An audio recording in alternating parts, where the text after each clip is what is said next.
It is 5 o'clock somewhere, and you've tuned in to Season 2, Episode 2 of BRC. For those of you who'd like to watch this episode, I highly recommend it. We're live and in person on the Emerald Isle. You can view Season 2 on our website, YouTube, and Spotify. Today, in our Tales from the Still segment, I speak with Global Brand Ambassador Woody Kane about the Busker Irish Whiskey. Plus, he takes me on a tour of the Royal Oak Distillery in Ireland.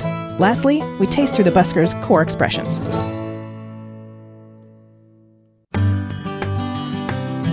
Like what you've seen on BRC? Want to see more? Experience more? And maybe even taste more? Then head over to our Ko-fi site and become a member of the Barrel Room Parlor. By choosing the copper level membership, you'll have exclusive access to videos related to topics discussed on the podcast and blog posts for members only. As an Amber member level, you'll enjoy everything from our copper level as well as various spin-off series including The Cutting Room Floor and Kindred Spirits.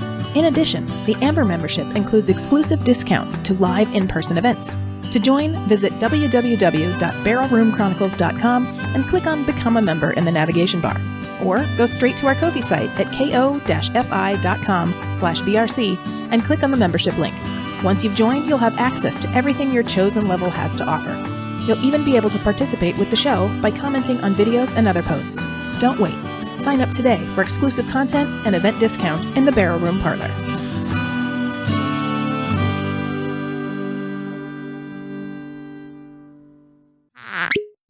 Woody Kane, it is so good to see you in person. Look, it is fantastic to actually have you over here and stand on the grounds of Royal Oak Distillery. It's great to see you. It is great to see you. It's great to be here. I remember when you sent us the YouTube video that you did outside, I was like, oh my gosh, that property is beautiful. I have to get out there. It's so great. And it's even more beautiful in person. So It is. For those of you watching, whenever they do make a visitor center, which I hear is coming in the future, we're looking at ideas. Yeah. Then you should definitely check it out. Just keep an ear out for the visitor center to happen. Speaking of the visitor center, when it does happen, tell us about this historical house right across here. Is that where it's going to be? Look, we've got a beautiful house here in sight, Hollerton House. It's from 1755. It has some fantastic stories about it, great history, and it is loved by the people all around here. They really have a great connection to it because the British landlords that actually stayed in that house were very good to the families around here. So when it came time for the English to move out of Ireland, they remained and they were allowed to stay alongside of the people here because of the development of relationships that they built up. And it's a great way to have it because that's what whiskey's about. It's about that relationship. So even back then you had that lovely underthread of, hey, you know what, something good's going to happen here. That's great. So today we have the four expressions that I had with you when we did the remote. Yes, indeed. So the Busker, we are unusual in the fact that we release all of the experience that you can get from Irish whiskey. So what you have here in front of you, you have your single grain, you have a single malt, and you have a single pot still. So they're the three main types that you're going to get from Irish whiskey. We are the only ones that actually make and release all three products with every single drop of liquid in those bottles right from this distillery, and we offer it to the consumer. So it is a chance for you to experience the full traditional Irish feel coming from one single place. Okay, so tell me a little bit about the blend. How do you make that? So the blend is, it's like a lot of people would think making the blend, all I'm doing is taking the three of these, mixing them together out the back and just throwing it and saying, hey, here's a blend. But it's actually a lot more complicated than just taking grain, malt and pot from these bottles and putting them in. It is taking the components that go to create these and putting them together in a certain balance that will allow the best to shine through. So it is it's a fantastic product, and it was John Ramsey and Niall Bulger who worked on the flavour profiling at the very start of this. And then we have, of course, Caroline Martin, who is here, and she is replicating this, and she is also then looking forward and seeing what else we're going to be bringing out in the future, which is something we're very excited about, as any distillery would be. Right. So which is great for everyone. But with the blend here, we have your grain, your malt, your pot. We have less grain, more malt and pot in there. A lot of the blends you have out there will have a high concentration of grain and then a little bit of malt or pot still, depending on what whiskey it is. But we tend to go less grain, more malt and pot, so that we can really allow the quality and also those taste profiles to really, really shine through. Now, when they blend it, do they blend the grains together before or after they make the whiskey? So what it is let's say, for instance, that in order to create this grain, we will use bourbon casks and we will use bourbon with a finish of marsala. So when it comes to the blend, what we will do is we will take a portion of the bourbon only and a portion of the bourbon and marsala together, and that will go together. But it will all be mixed in order to get a taste profile. I mean, people always ask me, how do you do that? Like, is it like baking a cake? Okay. I don't know, but I know in Ireland, what we tend to do when we're baking a cake is you need two things in Ireland, and that is a grandmother and a wooden spoon, okay?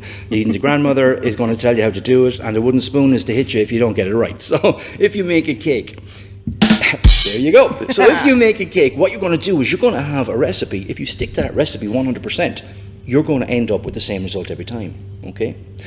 When it comes to whiskey, it's actually the opposite. You start with the cake. You start with that flavour profile that you're looking for. And the thing about the ingredients is they're going to change every single year because of maturation, because of different barrels, because of the influence, because of the age. So the barrel I use this year, and I use a portion of that, and I use it this year, that's fine. That's the taste profile I'm going to get. But after a year longer in that barrel, it's going to have changed. It's going to be, again, it's going to have the age on it. It's going to have different flavour profile, so I don't have the same ingredient. And in fact, I'm probably using a different barrel altogether. It might be a bourbon barrel, it might have sat in the same place the last one did for the same length of time, but because of the influence, the barrel is going to change. Right. So you're actually using the reverse of making a cake. You are starting off with the cake and what that cake will taste like, and your job is to find the ingredients that will make that up. And that is the wonderful, amazing, beautiful part of being a master blender and being able to hone in on that and every single year consistently bring out a product that your consumer, which has enjoyed last year, is going to enjoy again next year, right, knowing that they have confidence you're going to give them the same wonderful experience and taste. Okay. So earlier you took us through the distillery. Yep. It's a very loud process out there. So if you can give us a quick rundown from beginning to end of what we did, Sure. Then we can throw some video over it so people can actually see and hear you. Sure, no problem at all. So what we're looking at is we start off, we take a look at some of the grains that we're using. You can see clearly you've got your barley, you've got your wheat, and then you've also got malted barley. So barley on its own is straight from the field. You've got your malted barley, which is when you take your barley from the field and malt it so that you can get enzymes to start reacting, so that it's going to be ready to convert the starch that's in there. And you also then have your wheat. They end up getting broken down in the mill room, and you get your broken. And you can see the difference between the barley, which is unmalted, and also the barley, which is malted. You can see that plainly. What you also have then, of course, is the whole working the wheat in that mill room. So it goes through what we call our saccharification, liquefaction, in order to break it down, get all of the starch that's in there manageable. And also, when it comes to making a grain, we use wheat. We also add a little bit of malted barley in there because we want the enzymes from it, those natural enzymes that are there. So all of that ends up getting broken down, getting that beautiful sugars to come out of it so that it can be transferred then for fermentation. When it comes to our barley, depending on whether you're making single malt or if you're making pot still. If it's single malt, it's 100% malted barley. If we're making pot still, it's a mash of the malted and the unmalted barley together. So once we know what mash is coming in, from then it's the exact same process. It goes into a cooker. From the cooker, it moves over to the mash tun. So the cooker, which we looked at in there, what we call it is a mash conversion vessel. That heats it up, gets it ready, gets it primed, it starts getting ready with those lovely sugars starting in there, moves over to our the mash tun. In the mash tun, it's going to take all of those beautiful liquid, lovely sugared liquid out so that we can put it over to our fermentation tank. That happens 3 times with water on top of it. So the first one, the water is already in with the mash conversion vessel. Second water goes in the mash tun. Third water in the mash tun. first 2 that we get will go into the fermentation tank. It's nice, strong sugar. The last one will be a weak sugar solution, but we need to get as much as we can out of it, making it efficient. So that liquid then is kept aside, and that is used the next time we're going to go into the mash conversion vessel. So when we are in the fermentation tank, whether it is grain or whether it is the malt or if it is pot still, you add your yeast. That's going to convert it into this beautiful, like a beer-like substance, which is what really we're after, because what we want in this game is the alcohol, let's be honest. Exactly. So that extracts that alcohol, and once we have the alcohol then, what we can do is we can go into our still room. So in the still room, you see there is the beautiful copper pots, and you also have these wonderful columns. The columns are what we use for our grain. When we're making our single grain, this is what we're actually using it to produce it. So it goes inside, it ends up passing through the system, and as it does, it goes through tons of plates, and they're all going to be stripping off the alcohol and allowing it to really be purified and get the best out of it in the highest quality we can. And in actual fact, we are one of the most technologically advanced distilleries in Ireland today, because of the fact that during the pandemic, we decided to upgrade the whole system. So we automated things that we did not need to be doing on a manual level, and also put in this beautiful column system that you see. So what happens with this is we are able to flavor profile, we are able to get lighter, heavier, whatever it is we're looking for. So it's really going to help us when we get into more innovation in the future. Very fascinating. So once it goes through the fermentation process, then it goes through those new columns. Goes through the column system, and at the end of that, we end up with a nice grain spirits. It comes off around 94.3, 94.5, and then it ends up going into the barrels, and it lies in wait and sleeps away until it is ready. And that's what's great about this distillery. Like, a lot of people focus on, it needs to be 10 years, it needs to be 7 years, it needs to be 12 years. No, it needs to taste good. Yes, and Niall is fantastic at that. So hand on heart, I can say that every single cask that is in the warehouses has been tested by Niall. And our decision on when it's ready is not necessarily it has to be X amount of age. It's ready whenever we decide that is the quality that we are willing to stand behind for Royal Oak Distillery. Right.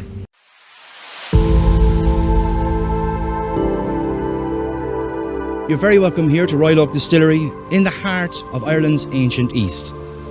My name is Woody, and I'm delighted and really proud to be able to show you what goes into the unique process in every single bottle of the Busker Irish Whiskey. It begins with the rich fields around us. We carefully source and select our barley and natural ingredients from the surrounding area. They're stored here in our silos with a capacity of 60 tonne each. All of our ingredients are natural, even down to our water. We take our water from our locally sourced natural barrel aquifer, which is 70 metres underground. All of this combines together to create the wonderful Busker whiskey that you will be tasting. Now, let's go on to the next part of our journey, milling. So here we are at milling.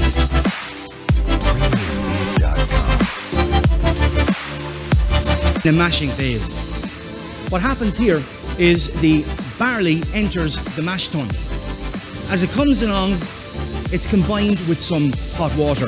The enzymes and the starch in the barley begin to react, and it produces that wonderful sugary wort.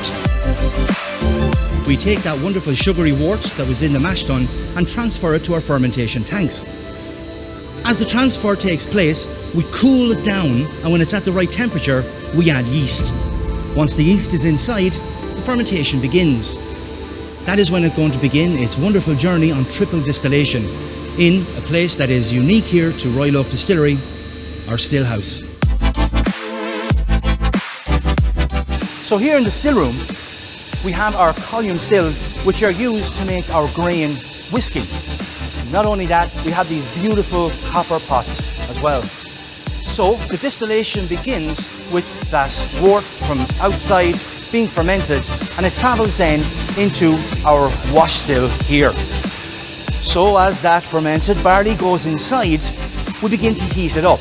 As it heats up, the alcohol will begin to rise up along the neck, having that all-important contact with the copper to purify it. We take the best of that and we move it on to our next still, which is our intermediate or faint still. In this still, we repeat the process, and this time we cut the alcohol and allow only the best to move forward. And that travels into our final still, which is our spirit still. This is all important because it is from this still here that we end up making that cut to choose the finest, most exceptional spirit that will go into our barrels to become our whiskey. So to create our unique flavour and taste experience, we used various aged casks. Here we have our American bourbon cask. This will offer us some beautiful sweetness, vanilla, and of course creamy caramel. Then we have our Spanish butts here. These sherry butts will give us those dark tones that we're looking for, as well as some nutty notes. And we have our beautiful Sicilian marsala barrels. These ones coming from Cantina Florio, 1833. This is going to offer us some of those beautiful complex notes, as well as some of the dried fruits that we're going to look for. That is why on our blend we talk about triple cask, triple smooth. So as we say in Ireland, sláinte.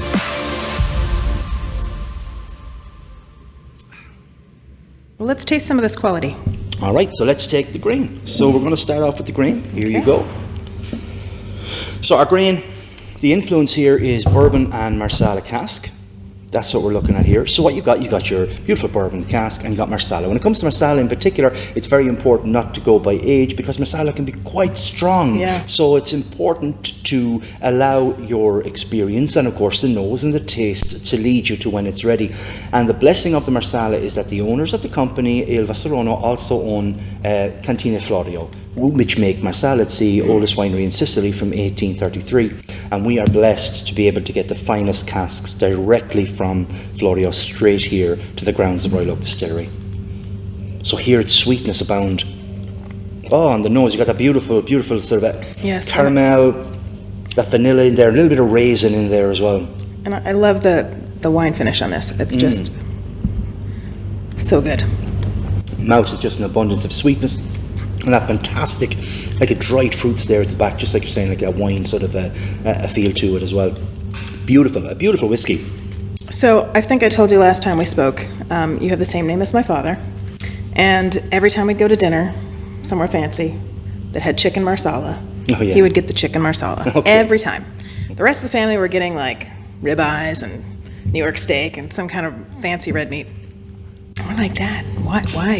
He's like, I don't like the red meat. Well, because his whole family did it well done. That's the problem. Okay. But so yeah, all my life he always got chicken marsala. So every time I see a marsala cask, I think of him. You think and of every him. time I That's see wonderful. this one, I think of him and you. Ah, well, there you go. You see, and that's wonderful. And that's what Woody it's times about. two. Well, whiskey is about that. That's what I think whiskey is. Whiskey is about stories, about memories, it's about connection. And that's what I think is always wonderful with that.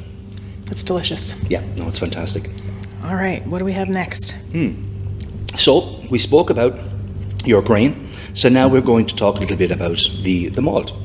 So the malt, what we have here is we have our single malts 100% malted barley. And this goes through the process of triple distillation. Those beautiful copper pots in there. As it travels through, it really gets a good time with the copper, and that's vital. It's very important. And at the end, we end up with a beautiful spirit, which rests in a bourbon cask. And with this, we have influence from bourbon and also Oloroso sherry. On the nose, the last time, we were picking up the sweetness. Now here, It's a very just different nose, that fruit nose here, the fresh bit of elderflower in there as well. So fresh, floral, fruity. That's really what we're looking at here. I don't even smell barley on this.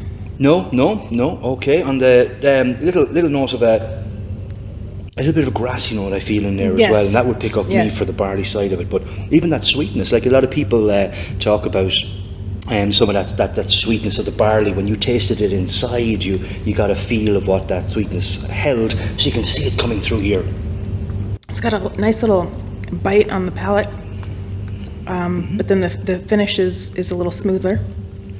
Very gentle. I mean, these singles are all at 44.3%, but the taste-wise, they're just gentle. They're non-offensive. They're not going to really attack you there. Right. Where they really hold well is in the flavour profile. So you've got the both of those characteristics of the wood coming to play in here. Right. You get some of those lovely fruit notes in there. I mean, from the nose, I always pick up that sort of apple pear type of a pear. Type of That's a nose. what it is. Yeah. Well, I always get that. Definitely it's beautiful. pear.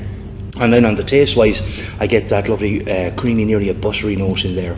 Nice sort of a creamy oak feel just there around the palate, and I get a slightly bit of like a chocolate at the back, just like a little bitter sort of a feel from chocolate just at the back. Yeah, like a dark chocolate. Yeah, but then it finishes off with that lovely, luscious fruit notes just finishing. Also delicious. So that is our single malt. So when we move on to our next one, which is a pot still. The pot still is a true characteristic of Ireland. So when you talk about pot still, it is a style made in Ireland, and it is made by taking your malted barley and your unmalted barley, mashing it together. So while the last one was that fresh, that fruity, that floral note, here what we're looking for, This is a little grassier, I think. more deeper tones, a little bit of a like more freshly mown grass. So one of the words I would often use with this when I'm talking about it is like a petrichor. So like, you know, when you walk out and that rain just comes down on a dry day and hits the ground, and the earth and mix, just that smell, that natural sort of feel to it. That's what I get from this one. This one tastes a lot like that one, but it's a little smoother. Okay. Also creamy. Yeah, okay.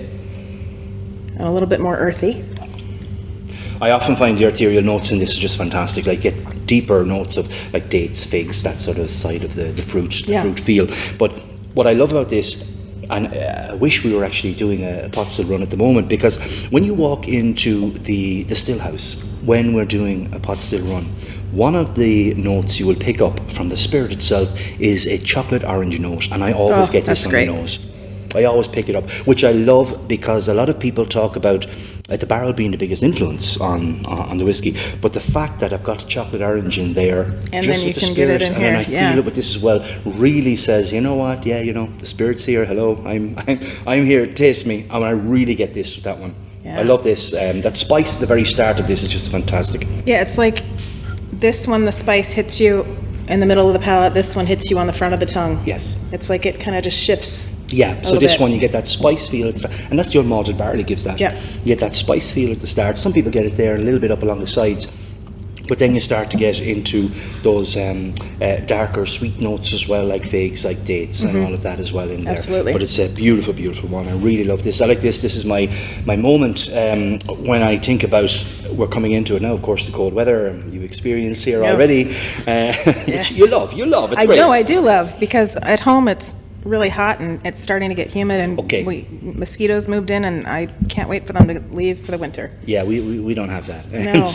I know, I said, good. when is a good time to go? Oh, October, good, because they won't have mosquitoes, right? Let's go. You're dead right, we don't. But what we do have, and which I love, is the start of the cold weather. Oh, I thought you were going to say midges, and I was like, why would you say you'd love midges? No, I don't like them either. They can. When you're walking in a field, you'll discover you don't like them either. Yeah. But what I love is that start of the cold weather, because that tells me it's pot still time. It's time for me to have an open fire, book in hand, pot still in the other, and I spend most of my time nosing. And I just love what the pot still offers. It offers so much complexity in there. You get quite a lot from it, and the deeper you go, the more you find. Yeah. And I love that about our pot still. It's a fantastic It is one to have. fantastic. Yeah. So we will finish up our tasting on the blend. All right. So our blend, as I said, If I recall from last time we drank this, I generally am not a huge fan of blends. Okay.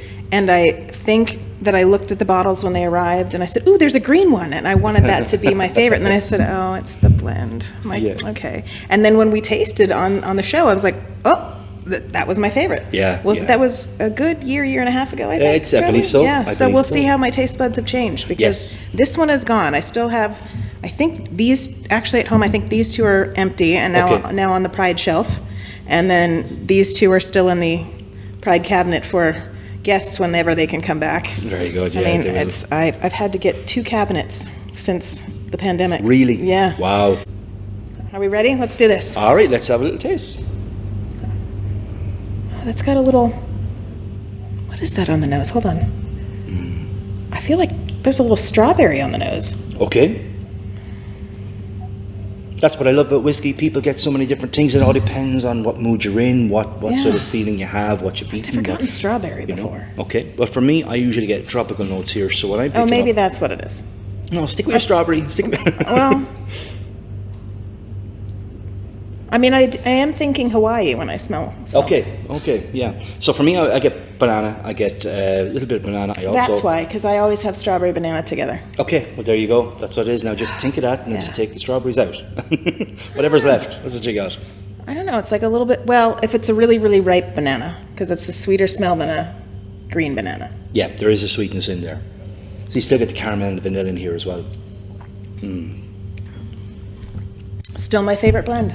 It's just, I can't get over how good this is. And we hear that a lot, which is great because our focus since the very, very start, our mantra in this distillery has always been quality. You can see that when you go Look at the inside. legs, they're still on here. They'll hold, and they'll hold very well, and they'll hold for a while. And it's due to that sort of insistence we have on the quality in the ingredients that we use. I mean, like all of the ingredients are all from maybe 30, 40 miles around this distillery. Everything we have between the barley and the wheat that we get, it's all from around here. The people that work here, you'll find them in that circle as well. Yeah. Anything we can get, we'll get local because we know this is a fantastic area just around here. The beauty that we have here is not just aesthetically beauty, it is also arterial beauty. It's real, it's there. It's something that you can just go out and you can feel. You can feel it in the air, you can feel it in the ground. It's there, and that is why Carlow would be very well known for the beautiful barley that we produce. Back in the past, people would have fought tooth and nail just to get that barley from the southeast area. Right. So we are blessed that it's just all around us, and it comes through. You can really feel that quality coming through in the liquid, and from the blend we get a lot of people who are very pleasantly surprised at how good the blend actually performs. It still amazes me. I mean, especially when Scotch was the big king, right? Everywhere you went, it was a blended Scotch. So when I was, in my early 20s, I was like, tried it, not the big fan. Then as the whiskeys matured and they started doing single malts, then I'm like, oh, well, wait a minute, I kind of like that. And then I thought, oh, maybe I was just drinking, maybe I was just too young to drink it before. Okay. And then I'd go back to some of the blends. I'm like, nope. So I have one favorite Scotch blend. Okay. But this is definitely my favorite Irish whiskey blend, and I just can't get over how good it is. If you had not told me this was a blend, sure, I would not have thought it was a blend. Sure. Yeah, well, that's what I love about it. It changes the concept. Like a lot of people look at blends and when they see them, they just think, oh, it's inferior. But I think the truth is, it's about taste. It's about quality. It is about what you get from it. It doesn't matter if it is a blend, if it's a malt, if it's a pot still. In this case here, with the three we have. Even if you're picking up a beautiful single grain, it's about what you get from it. Right.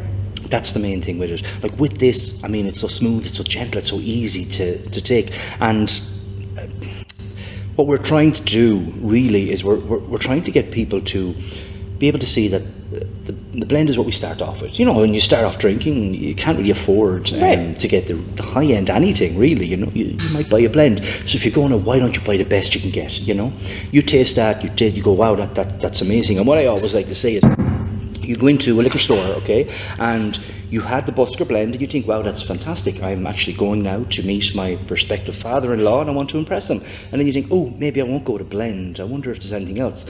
So you look, and majority of new releases are going to be quite pricey. Oh yeah. So we want, just as we have with the offering of all of these whiskies, we want it approachable. We want to make whiskey more approachable to people, not just in taste profile, which we have done, but also in cost. Yeah. So you will find that we have these at a very, very reasonable cost to allow people to move up in their whiskey experience. That it's not just, oh, I drink blends, that's all I drink. You can actually move up for, I think over in America, I think it's about $5 to $10 more, and suddenly you're up in here. So if you are going to that prospective father-in-law, you can pick up something more premium, and right. He's going to see that. He's going to see it's the Busker, and he's going to say, hey, take her, marry her, stay forever, Right, exactly. But We want people to be able to experience, get the chance to be able to move up in the world of whiskies, and then your door is open. There is so much out there to experience, and we're going to be on that because that's the whole innovation project here. We want people to experience things. We want to be able to offer those experiences, whether it is through wood, through styles of whiskey, through different mash recipes that we're using. We want people to be able to look back and go, yeah, do you know what? I tried this. It was fantastic. It was amazing. And the biggest thing is it was good quality. You know, that's really what we want people to be able to walk away with. So make it more approachable. Give people that choice. Allow them to experience. And that is what we do with the Busker Irish Whiskey. And that's where the whole concept of the Busker came from. Because the Busker is here, if you're travelling around, you might see people playing on the street. A little bit of music, maybe there's a little bit of prose, could be a bit of acting, it could be whatever. But the Busker is the person who's got a quality to offer to the world. And what they do is they start off by showing it to people, by letting them experience what it is they offer. And if you think about any of those people out there, people stop and look, you know, like the Busker always gathers a crowd. That's what happens. And they're there offering this wonderful experience that they can give. They're there offering this wonderful quality.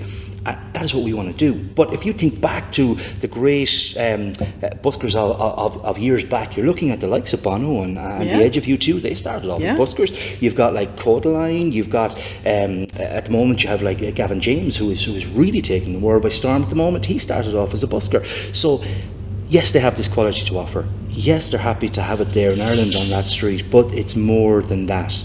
It's about saying this quality is here, but we know that the world can avail of this. And it's exactly what these great artists who started off as buskers did, and we're hoping that's what we can do as well. We can have that, and we can be there in the places where people are enjoying themselves. If you want to have a party, you know what, we're ready. Let's just get the busker and go for it, you know. So let me ask you, speaking of things starting off and progressing.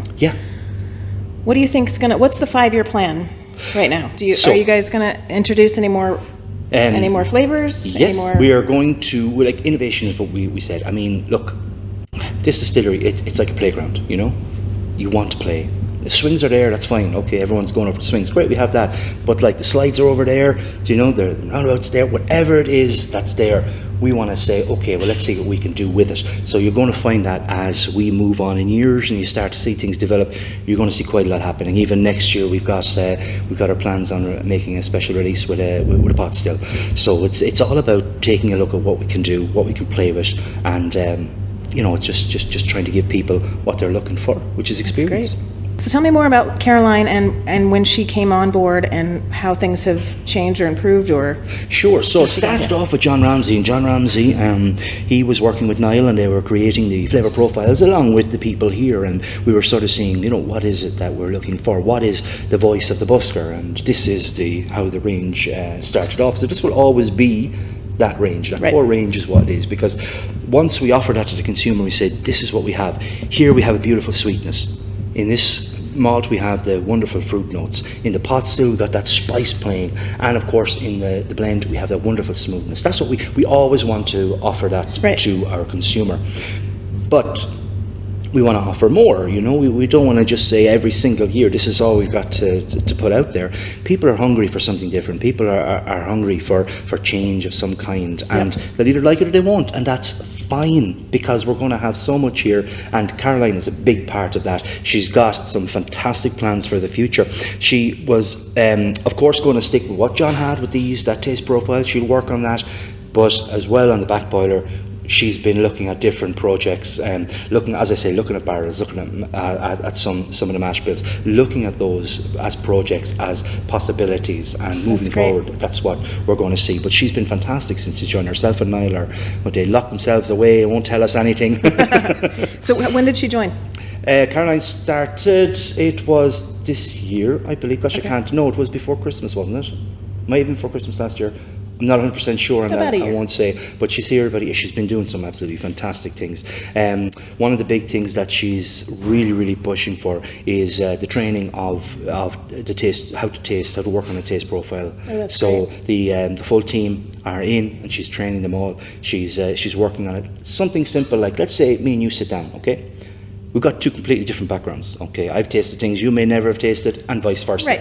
So if you take a sip of something and you say to me, you know what, that tastes like Strawberries. X, or strawberries in this case, and I'm here going, no, that's bananas, you know, and I mean, like, not only are you bananas, but so is the taste. Yeah. But what it is you're looking at, that's the taste, okay? So from now on, what we look at is every time you get that taste, okay, and every time I get that taste, we give it a name, whatever that name is.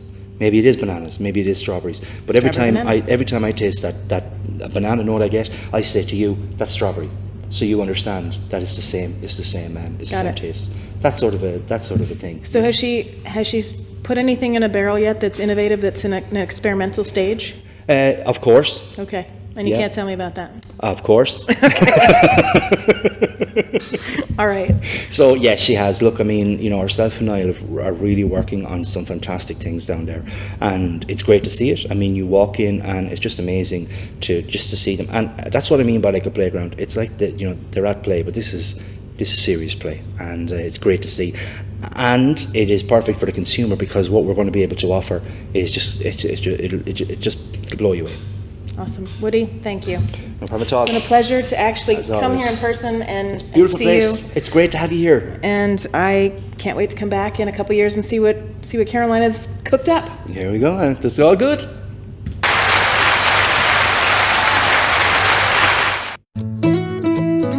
That does it for today's show. To read notes on this episode or learn more about our guests, please visit barrelroomchronicles.com. Want to interact with the show or have questions for our guests?